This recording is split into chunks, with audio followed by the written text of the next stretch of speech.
de la imagen ecográfica, para acompañarles en una pequeña reflexión previa, y también para aquellos que ya tienen un camino realizado en la experiencia del ultrasonido y que comienzan a aplicar la elastografía, les va a servir también para refrescar algunos conceptos importantes. Entonces, cuando nosotros reconocemos la estructura del hígado, debemos recordar estos conceptos esenciales de su arquitectura. El 90% de la masa hepática está representada por hepatocitos. Del 3 al 5% de la población celular se van a corresponder a células de las paredes de los ductos biliares o células epiteliales. Y entre el 5 al 7% son células no parenquimatosas, que son sinusoidales y presinusoidales, endoteliales, células estrelladas, presinusoidales, células de Kupffer. Como vemos en este esquema, vemos los trayectos vasculares importantes. Y fíjense lo trascendente que es que podamos percibir que en la porta, a través de un minuto, pueden circular aproximadamente 1050 mililitros, y la arteria lleva aproximadamente 300 mililitros. Pero hay un territorio muy especial, que es el territorio del sinusoide, que no debe pasar desapercibido para nosotros, porque en ese mismo tiempo maneja casi el 50% del líquido humoral, del líquido linfático a través del hígado, de manera tal que cuando hay un sufrimiento del hepatocito o de otras estructuras que puedan llevar a la inflamación, la necrosis o la fibrosis, el sinusoide va a ser el núcleo del compromiso en el cual vamos a poder ver expresión de alteraciones hemodinámicas importantes.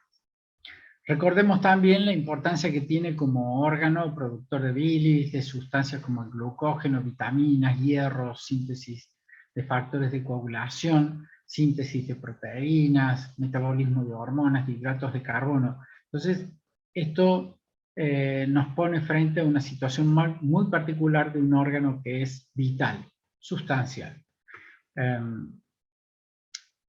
Un detalle importante para que ustedes tengan en cuenta es que es importante, cuando nosotros hacemos el ultrasonido, considerar un algoritmo adecuado que permita utilizar colaborativamente las diferentes herramientas de nuestra plataforma.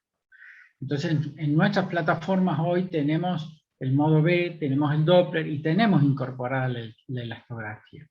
Esto es una verdadera fortaleza porque genera una sinergia y confirma la fuerte relación y dependencia presente entre la enfermedad parenquimatosa, los cambios hemodinámicos que podemos detectar con el Doppler y la plasticidad del parénquima que la podemos reconocer mediante la elastografía.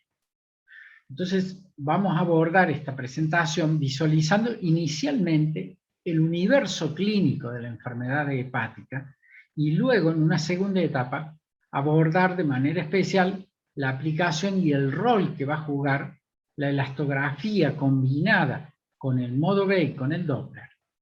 Es decir, primero, saber hacia dónde vamos, y luego decidir cómo llegamos a ese sitio.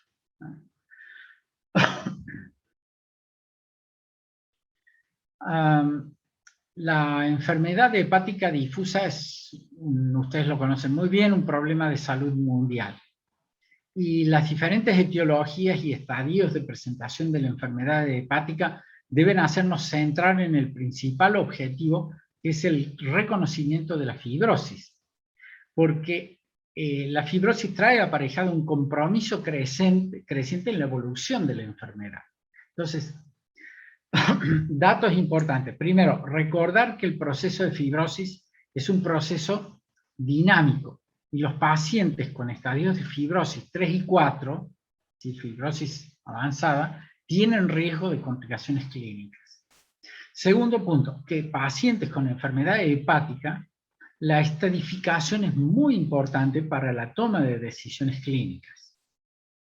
Y un tercer aspecto es que en una perspectiva clínica de la imagen, es fundamental preguntarnos si nosotros podemos hacer una contribución para detectar enfermedad hepática crónica avanzada.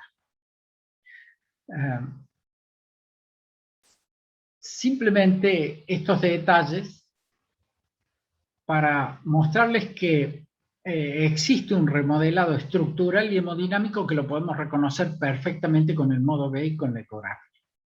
El modo B contribuye a reconocer estas modificaciones en la redistribución del volumen, la ecoestructura inhomogénea, la irregularidad en la superficie, la posibilidad de reconocer nódulos displásicos, y también enfocamos el aporte que va a realizar, en otro término, el Doppler, pudiendo detectar modificaciones hemodinámicas, ya sea en los vasos suprahepáticos, en el sistema porta y en la arteria hepática, como también evaluar la repercusión retrógrada consecuente a una eventual hipertensión portal.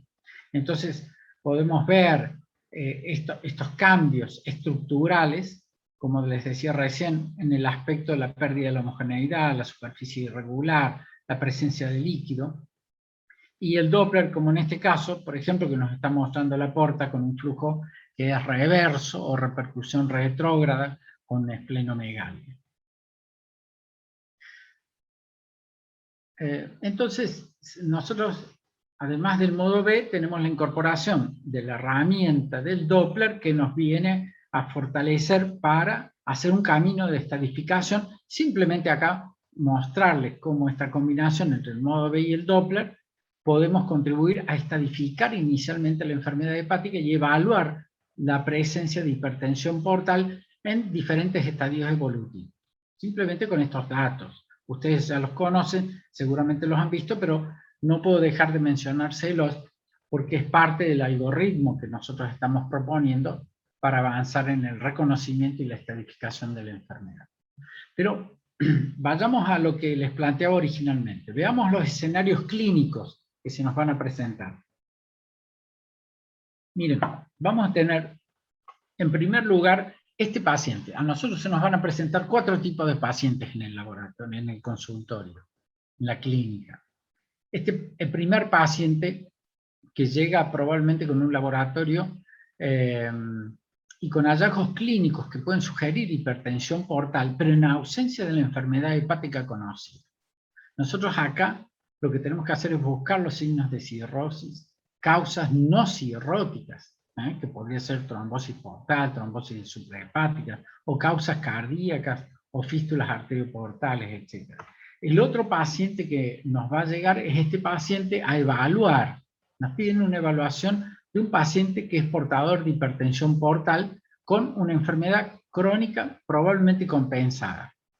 Entonces vamos a buscar cambios estructurales, buscar cambios hemodinámicos, esencialmente en los vasos suprahepáticos, la porta, y evaluar compromiso de extensión como ascitis, evaluar la arteria renal, etc. El otro paciente que nos va a llegar es un paciente que conocemos su enfermedad, un paciente en los que se busca información pronóstica, un paciente con una enfermedad severa conocida, por ejemplo con una cirrosis, y hacer una correlación con el Doppler, la hipertensión y la hipertensión portal que llamamos clínicamente significativa.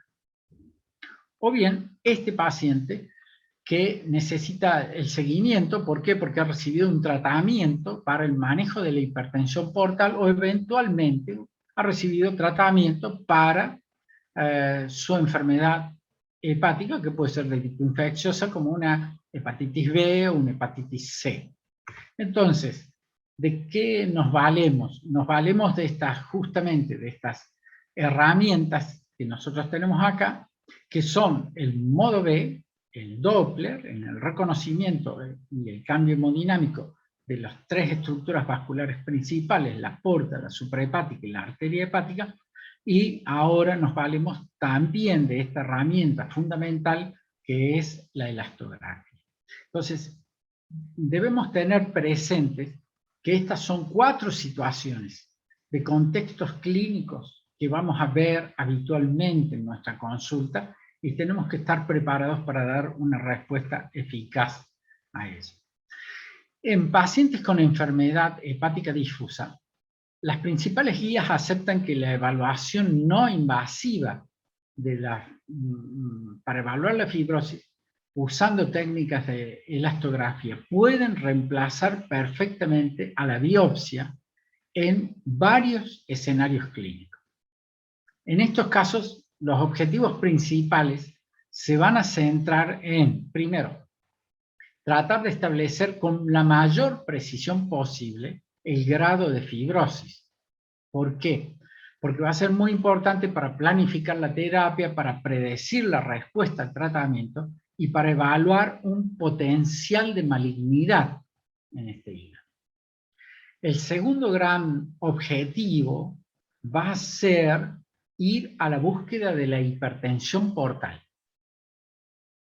Y, en tercer lugar, asegurar un algoritmo para que el seguimiento crítico de esta enfermedad y para el seguimiento crítico del tratamiento. Entonces, en cualquier contexto de estas condiciones en las cuales encontremos al paciente, fíjense que nosotros vamos a estar ciertamente enfocados a establecer con certeza, la mayor certeza posible, el grado de fibrosis y detectar esencialmente fibrosis y monitorear especialmente a estos pacientes.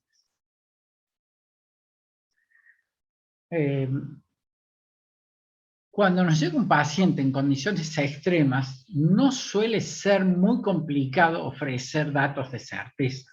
Como yo les estoy mostrando acá, a veces llega con una enfermedad hepática crónica descompensada. Nuestro gran desafío es poder encontrar la enfermedad hepática crónica compensada. Entonces, conociendo que la fibrosis es una condición dinámica, para aquellos pacientes asintomáticos con fibrosis severa o cirrosis hepática en una etapa temprana, se ha propuesto incorporar este término, que yo se los muestro acá, que es enfermedad hepática crónica avanzada compensada.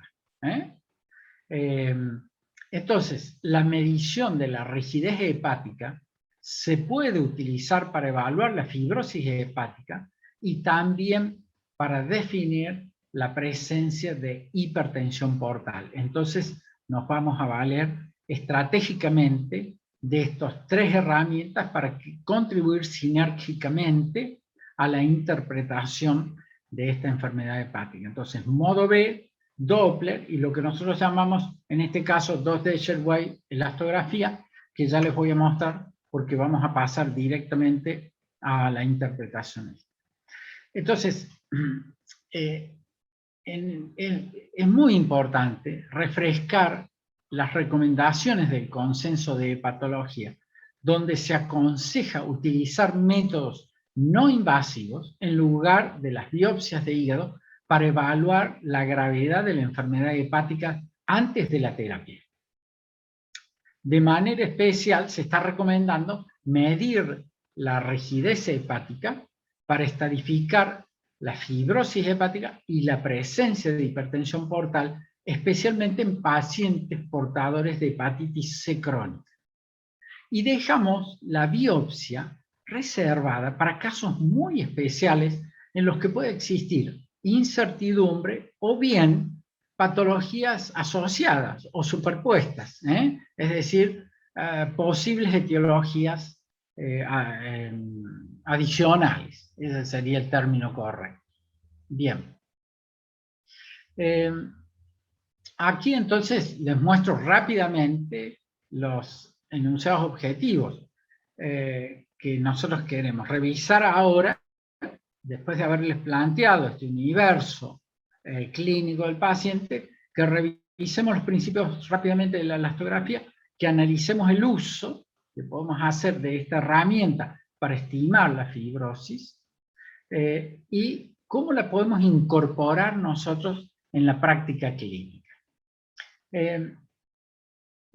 Un dato técnico, simplemente, algunos de ustedes los conocen, otros se inician en esto para que interpreten qué es la elastografía. Nuestro transductor va a generar un impulso mecánico que se traslada a lo largo del tejido.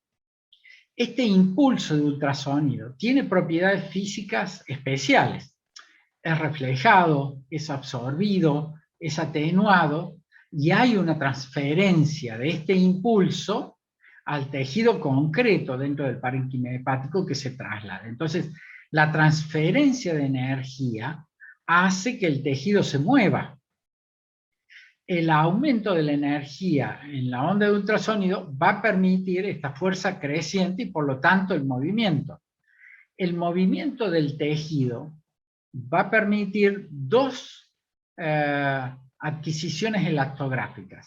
Va a medir primero el movimiento directamente, el movimiento, es decir, la tensión del movimiento, y segundo, el tejido va a generar lo que nosotros llamamos ondas transversales de esquileo lateral, que podemos medir su velocidad a través del tejido, es decir, la velocidad a la cual se están desplazando a través del tejido.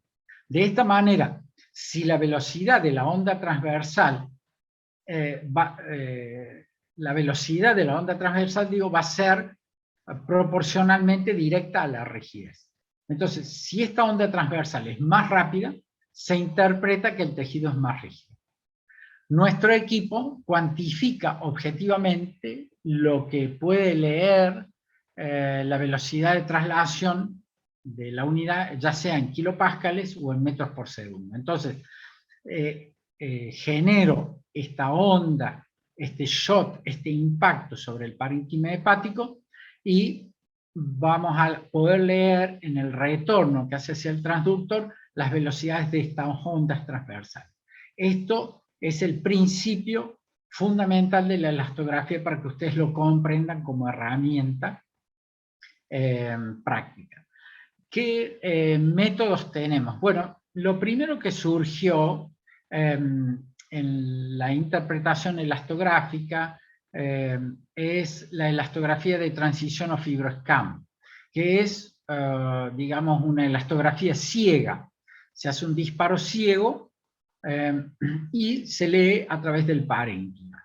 Actualmente nosotros tenemos elastografía Sherwave, fundada en la fuerza del impulso de radiación acústica, que tiene dos modelos muy reconocidos actualmente, y que nosotros son los que estamos aplicando convencionalmente, que son 2D Sherwave, es decir, elastografía dinámica, bidimensional, donde nosotros vamos a tener el modo B y vamos a tener en un ROI particular el elastograma representado, este shot, este impacto y la movilización del tejido, se va a representar en un ROI color, como en este caso, donde yo voy a poder incluir dentro de él un sistema de medición, un caliper, para evaluar la dureza o la rigidez que hay en ese espacio particular. Entonces, 2D Sherwave busca una ventana en tiempo real. Esto es muy importante porque no es ciego como la elastografía de transición. Y otra herramienta que también disponen algunos equipos es lo que llamamos Point Sherwave, es decir, elastografía por onda de corte puntual, en un punto, toma allí y lee concretamente esto, sin tener la ventana del ROI. Entonces, varios estudios han demostrado que este es un método preciso para determinar la fibrosis hepática. Y también se ha demostrado que ambos métodos son equivalentes, tanto la elastografía de transición como ARFI con 2D Sherwave o Point Sherwave Point, que son métodos equivalentes. Pero estos dos métodos tienen ventajas. ¿Por qué? Porque las medidas son en tiempo real y podemos evaluar apropiadamente el lugar y donde nosotros posicionamos adecuadamente el ROI para la interpretación. Y además de esto, porque nosotros hoy usamos un solo sistema de ultrasonido con el ecógrafo para integrar todos los métodos. Entonces, nosotros vamos a tener modo B, vamos a tener Doppler Color y elastografía en un solo equipo, siendo que en este equipo no vamos a tener las otras herramientas como el Doppler y el modo B. Bueno, simplemente para mencionarles algo en particular de la técnica, recuerden ustedes que el hígado es una estructura que está en el abdomen, pero es eminentemente intratorácica. Entonces, tenemos que evaluar a este paciente en posición de cúbito dorsal, en reposo, a veces lateralizarlo un poco.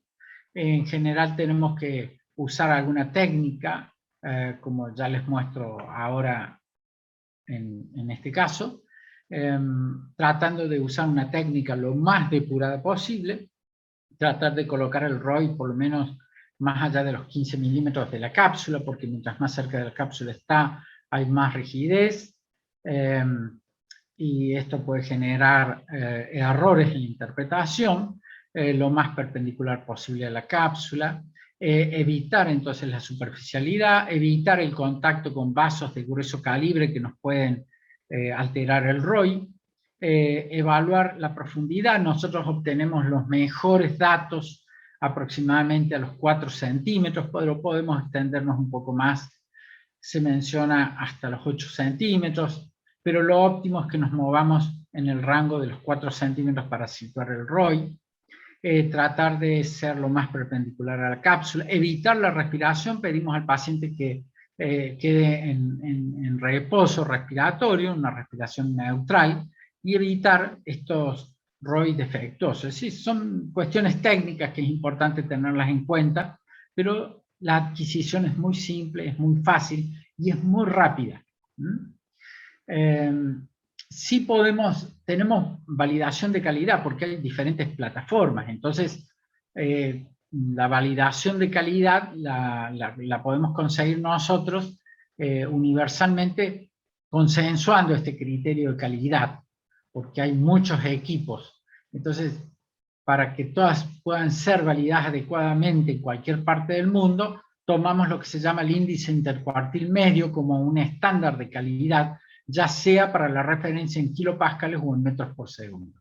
Entonces, cuando hacemos nuestra validación, por ejemplo con esta plataforma, tomamos 12 muestras y buscamos la mediana del índice intercuartil, que cuando usamos la medición en kilopascales debe ser menor al 30%, y cuando usamos metros por segundo, menor al 15%.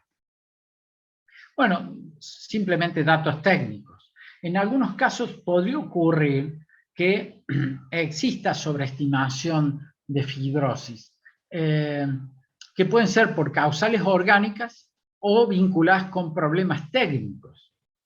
Entonces, las que están vinculadas con causas orgánicas son importantes, como las que yo les enumero aquí, que en general están relacionadas con alteraciones metabólicas que provocan incrementos en la rigidez hepática, pudiendo sobreestimar la rigidez del parénquima.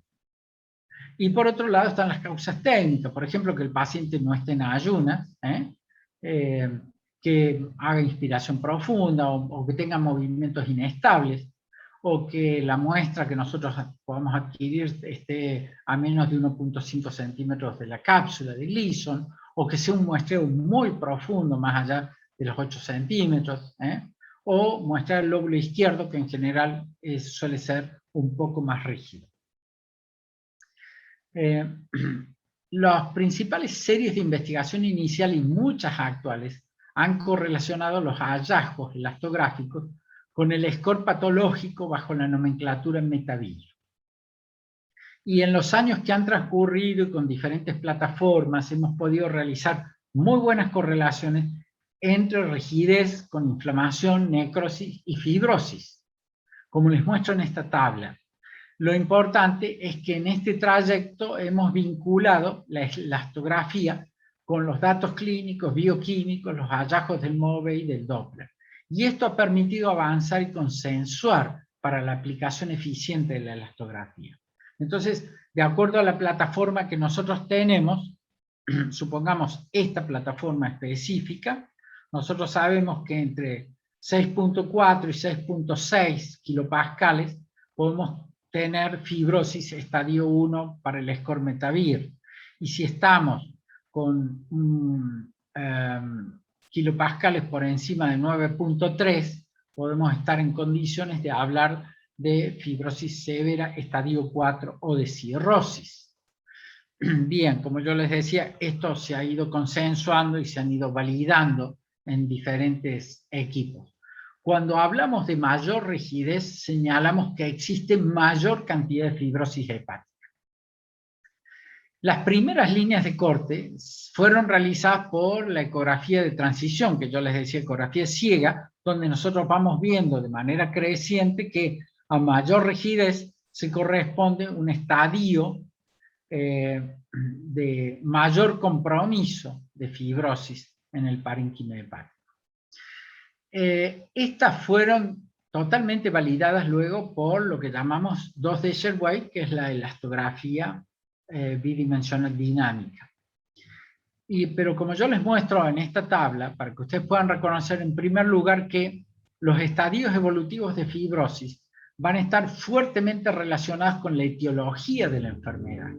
Y en segundo lugar, que existe una importante superposición de valores de rigidez utilizando el escormetavir. Entonces, esto ha significado para nosotros ciertamente una problemática, porque ahora tenemos que cualificar de acuerdo a la etiología particular de la enfermedad. Existen algunas diferencias entre las diversas plataformas. Como yo les muestro acá, les estoy mostrando 7 sistemas, 7 equipos distintos de ultrasonido.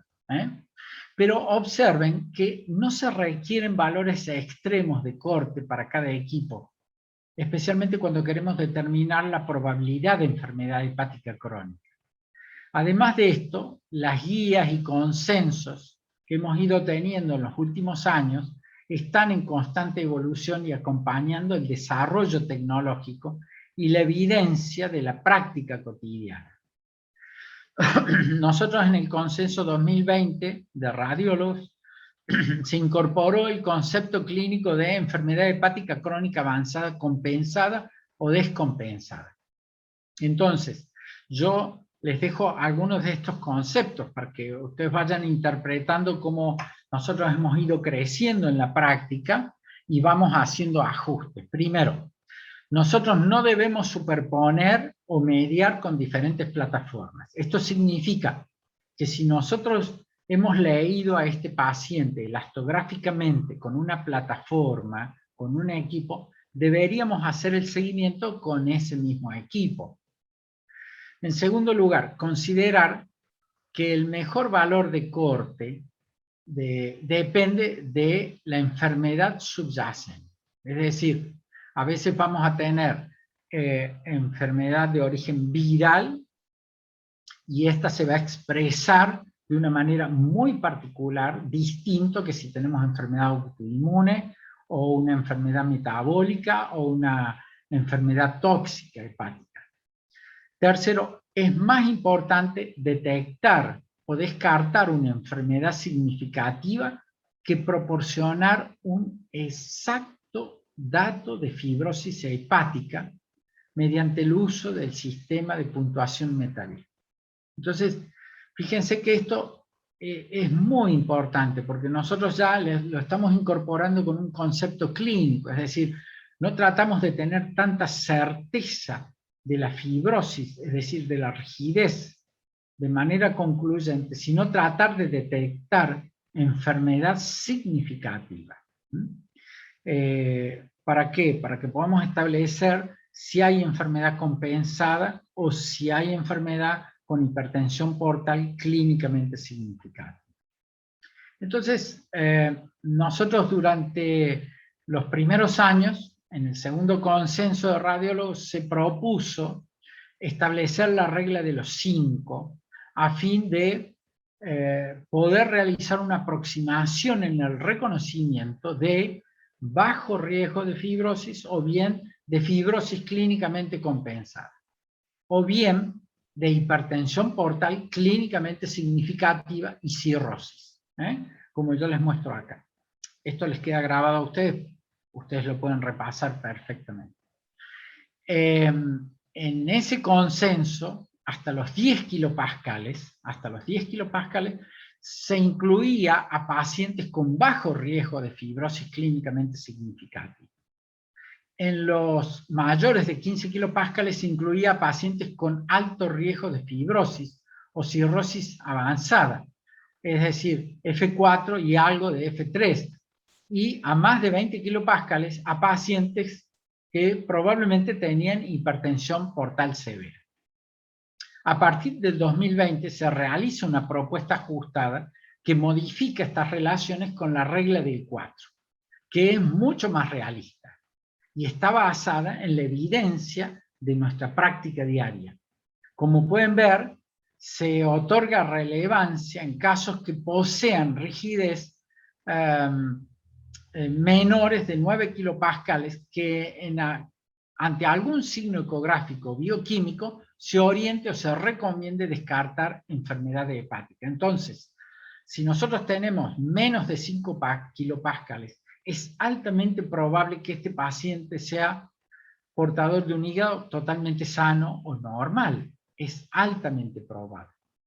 Pero si nosotros lo encontramos entre 5 y 9 kilopascales, incluso menos de 9 kilopascales, si existe algún signo clínico o de laboratorio o un signo ecográfico, nosotros ya podemos recomendar descartar la posibilidad de enfermedad hepática crónica compensada, en ausencia eventualmente de algún signo clínico, porque podría ocurrir que este paciente sea este paciente que llega de entrada a nuestra consulta y somos nosotros los que estamos detectando mediante el Doppler, mediante la ecografía en modo B y la elastografía, algún signo que le motive a una recomendación particular al especialista, al gastroenterólogo, al hepatólogo, al clínico, para que oriente decididamente su objetivo a descartar la enfermedad hepática.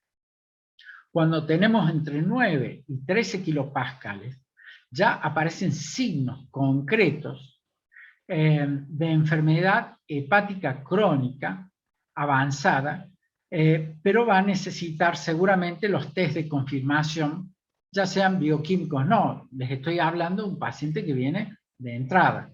Entonces probablemente ingrese a lo que nosotros llamamos un EPA-score, el score bioquímico en el cual nosotros vamos a poder evaluar a este paciente para ver la etiología de la enfermedad y contribuir de esa manera a la estadificación.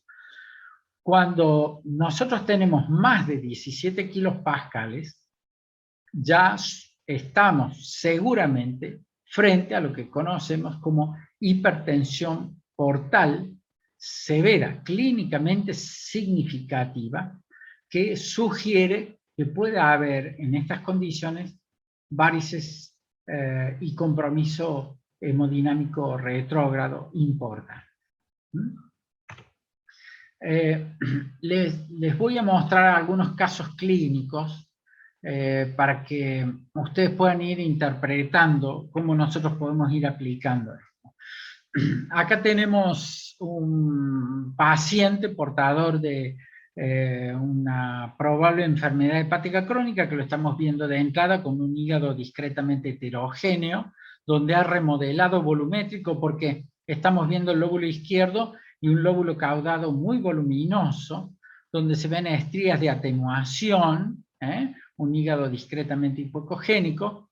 Ya estamos viendo alteración vascular en el vaso suprahepático con aplanamiento, la vena porta con flujo hepatópeto, donde conserva el flujo, y la arteria muestra elevadas resistencias. Si bien la porta mantiene el flujo, pero está aumentada de calibre, que sugiere que pudiera haber hipertensión portal, sobre todo por este remodelado hemodinámico en la arteria. Y el elastograma dice 13.4 kilopascales. Es decir, que si nosotros aplicamos la que estábamos mencionando, la regla previa, nosotros ya sugerimos que este paciente tiene una condición particular de enfermedad hepática crónica, probablemente avanzada. Entonces, con esta mediana y un índice intercuartil, una mediana intercuartil menor de 30, nosotros estamos ciertamente recomendando descartar la eventualidad de enfermedad hepática crónica avanzada compensada. Porque este paciente aparentemente tiene una compensación hemodinámica y no hay evidencia de inestabilidad hemodinámica porque no hay ascitis y ningún otro signo que lo ponga en evidencia. Avanzamos en el diagnóstico, esto era una hepatopatía autoinmune, donde ya había hipertensión portal, existía inestabilidad hemodinámica, porque ya se modificaba hemodinámicamente el vaso suprahepático y la arteria hepática, y se confirma que es un estadio de fibrosis 4. Acá tienen otro caso clínico. Es un paciente que es portador de hepatomegalia, un hígado grande, donde aparecen elementos de inhomogeneidad parenquimatosa, y parece que existe también un poco de irregularidad en la superficie.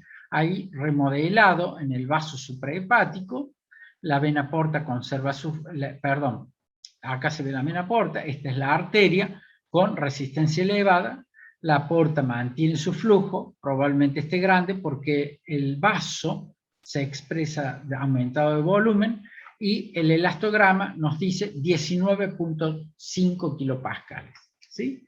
Entonces, la recomendación que es, estimado doctor, estamos en condiciones de establecer hipertensión portal clínicamente significativa, porque tiene la hepatomegalia, franco remodelado, hemodinámico en vaso suprahepático, en la arteria, en la vena porta con esplenomegalia, y este grado de rigidez que nos lleva a este camino, donde se confirma luego que el paciente es portador de una hepatopatía crónica de origen alcohólico con hipertensión portal que está compensada aún con estadio de fibrosis 4.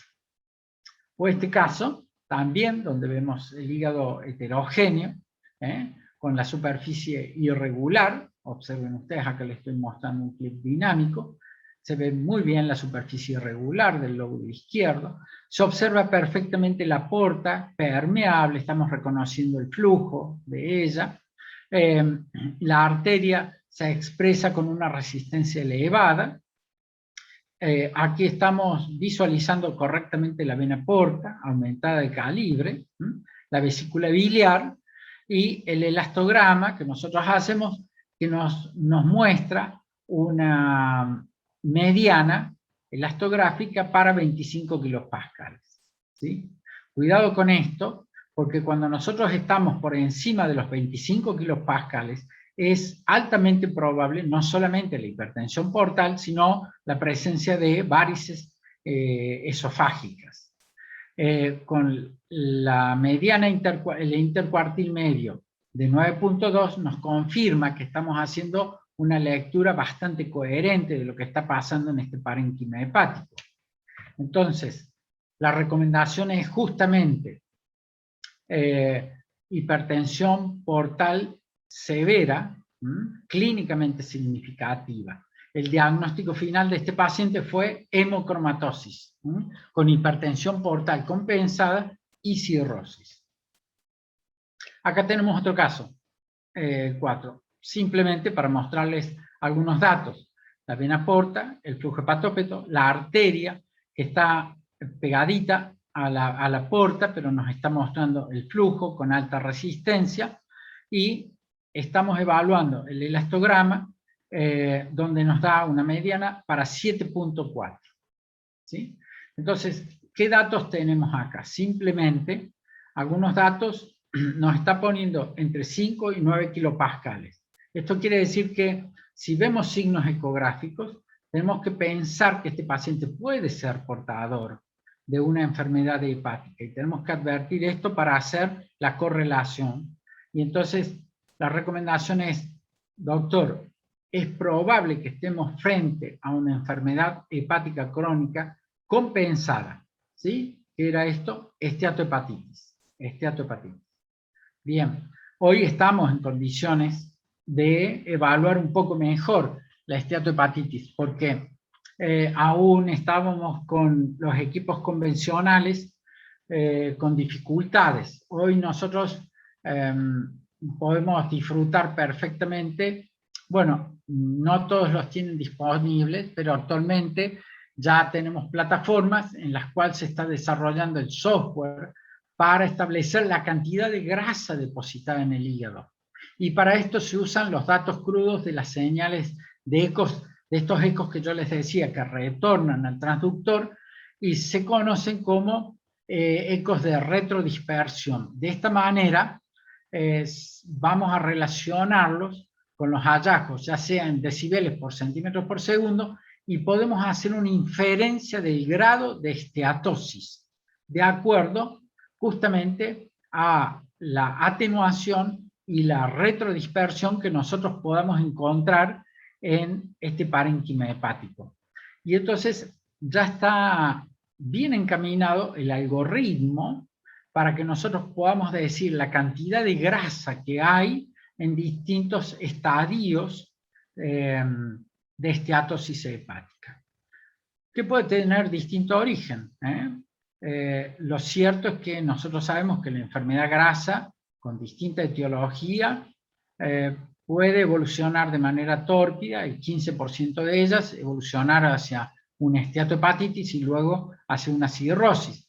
Pero tenemos en la población mundial un porcentaje muy alto de enfermedad grasa del hígado, de manera tal que esto se viene a constituir en una herramienta muy eficaz y disponible ya para que podamos incluirla, incorporarla en el algoritmo para favorecer el diagnóstico precoz de esta patología y el estadio adecuado de ella. Simplemente un dato, hay muy pocos trabajos en pediatría, pero ya lo estamos aplicando y se aplica muy bien y podemos validarlo perfectamente con los datos que yo previamente les fui mencionando. Sí usamos la elastografía también para la evaluación del vaso. La medición elastográfica en el vaso es favorable en pacientes que tienen esplenomegalia, es decir, pacientes en los cuales el vaso tiene más de 13 centímetros. Les estoy hablando de la media latina. La medida elastográfica normal del vaso normalmente va entre 13 y 20 kilopascales. Y normalmente no debe ser mayor de 24.4 kilopascales.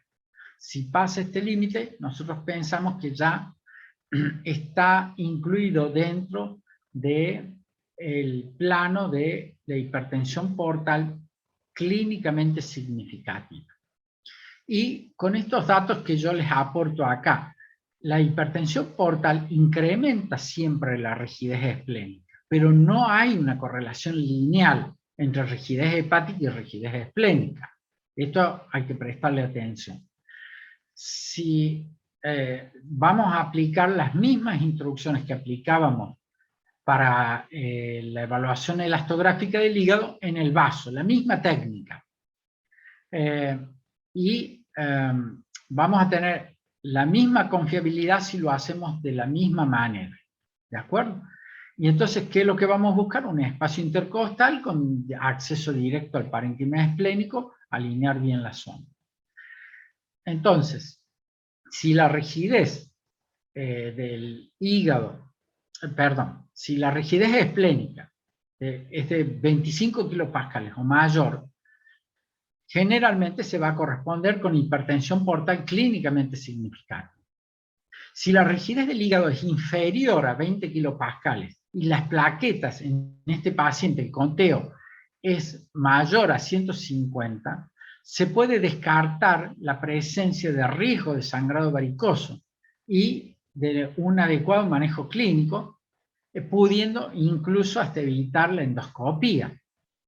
Este es un dato interesantísimo porque, bueno, hemos conseguido en el trabajo de estos años algunos scores para que nos planteen la situación de riesgo o no de sangrado varicoso, evaluando el elastograma del parénquima hepático, la longitud del vaso, las plaquetas y esta línea de corte para establecer con muy buena sensibilidad el riesgo del sangrado.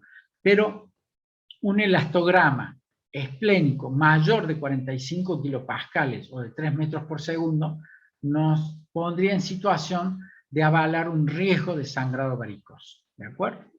Bueno, les dejo estos datos, ustedes después los pueden ir repasando perfectamente. Observen aquí, como yo les decía anteriormente, que la rigidez esplénica es bastante estable respecto a la rigidez hepática. ¿De acuerdo? Entonces no hay una correlación directa entre fibrosis hepática y la rigidez esplénica. Por esta razón es recomendable usar solamente la rigidez esplénica en casos de fibrosis hepática avanzada. ¿De acuerdo?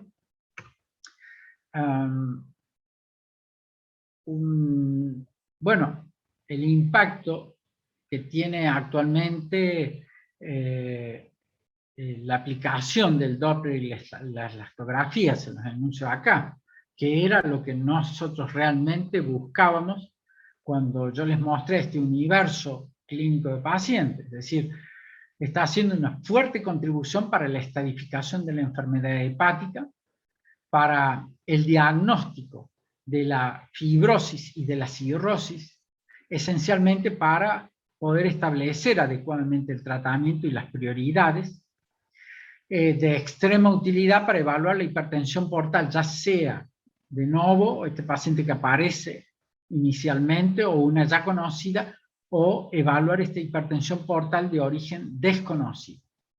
Para el seguimiento de la fibrosis conocida, especialmente para monitorear el tratamiento. ¿Sí? Bueno, datos de peso, como en este caso, los criterios para el seguimiento, el Doppler y el cambio delta. Para aquellos que ya están haciendo elastografía, esto es muy importante.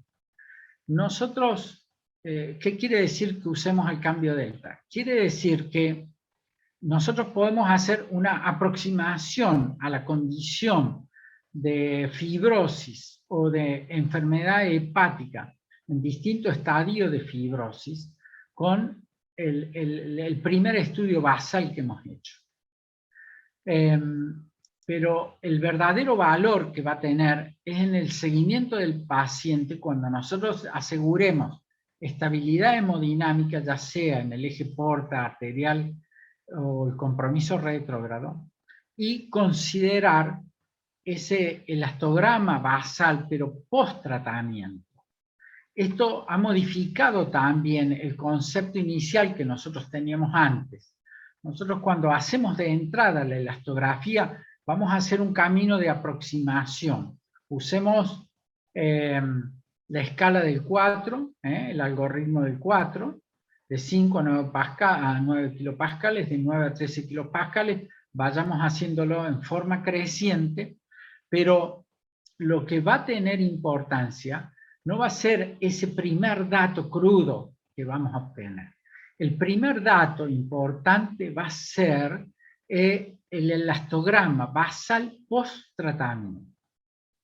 Ese va a significar, ¿por qué? Porque nosotros nos hemos encontrado que en muchos casos vamos a encontrar a este paciente en estadios intermedios, en los cuales podría haber enfermedad inflamatoria concomitante con distintos estadios o de necrosis o de fibrosis.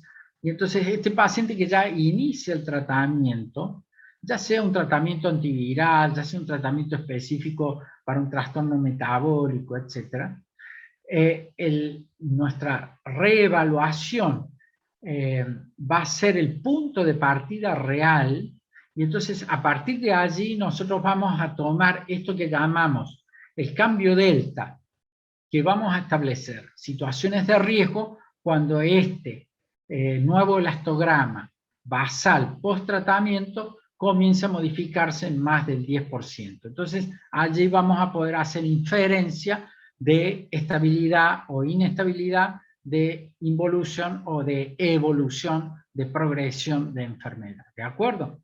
Este es otro dato de mucho peso que es parte del último consenso que hemos tenido. Bueno, como les decía recién, el informe, no me voy a detener mucho en esto porque en el informe incorporamos modo B, el Doppler, la técnica, el equipamiento que usamos, informamos la mediana para que esto pueda ser leído en Perú, pueda ser leído en Argentina, pueda ser leído en Francia, en cualquier lugar del mundo, y tratamos de establecer un riesgo elastográfico de fibrosis con la regla del 4. Entonces, poder decir bajo del riesgo de fibrosis, que puede ir a seguimiento, moderado a severo riesgo, estadio 2 o algo del 3, que requiere pruebas adicionales, ¿de acuerdo? Que allí podríamos estar, por ejemplo, donde decíamos, estamos cerca de los 9 kilopascales. Podemos estar entre 5 y 9, entre 7 y 9 kilopascales. Alto riesgo de fibrosis, estadio 3, 4, y algún estadio 3.